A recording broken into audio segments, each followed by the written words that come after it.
Action!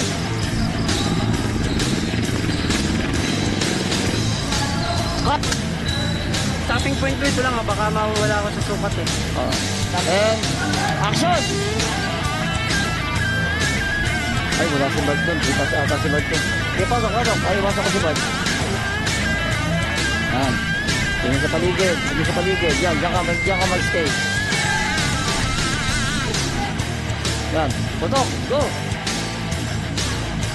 Isa pa. Saan ka ha? Hawak mo yung balikat mo. Sige, kabila. Unang putok. Ready? 10. Action! Go! Wow! Putak! Tinamaan na naman ako!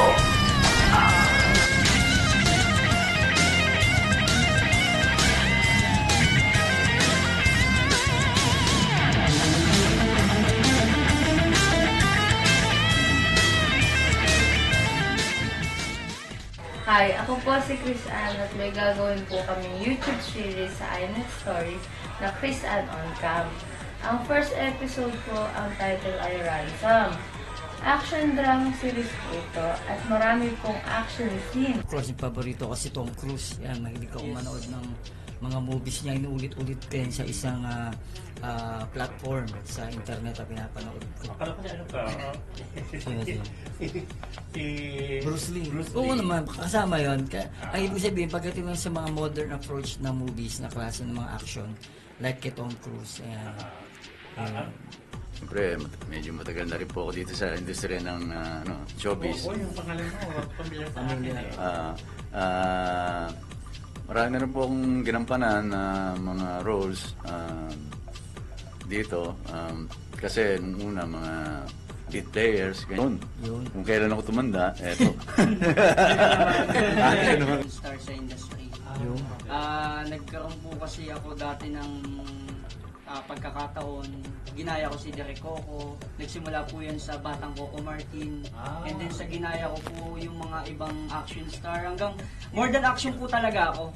Okay. More than action, generic action, hanggang sa lumagana po sa lahat na yung passion ko po yung action. Ayun, utang ko buhay ko sa'yo. Ayun. Ano role niya doon? Bali, magkakasama sila sa isang syndicate, di ba? Ganun nangyari sa isang sindikato. And dati naman kasi talagang ganun eh. Naka-extra ako doon. Actually, ako yung bata ni Ceres Cortez na ganap na Muslim noon. Noong unang keeping ng Batang Quiapo. Dito sa Ransom, ano kanyang role? Siya yung talaga, kontrabida. Main kontrabida siya. Main villain. Na nagpahirap dito kay Chris Ann, pati kay Tony. Ayan, ang role name niya rito is Paking. Paking Pakito kasi, Pakito.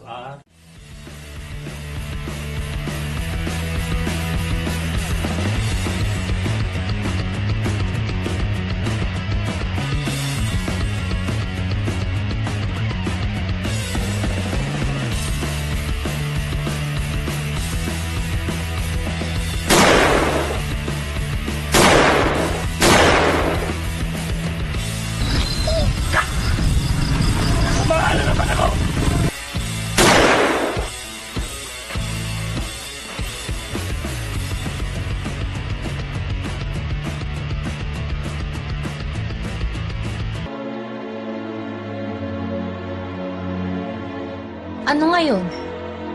Traitor ka pala eh. Ulul!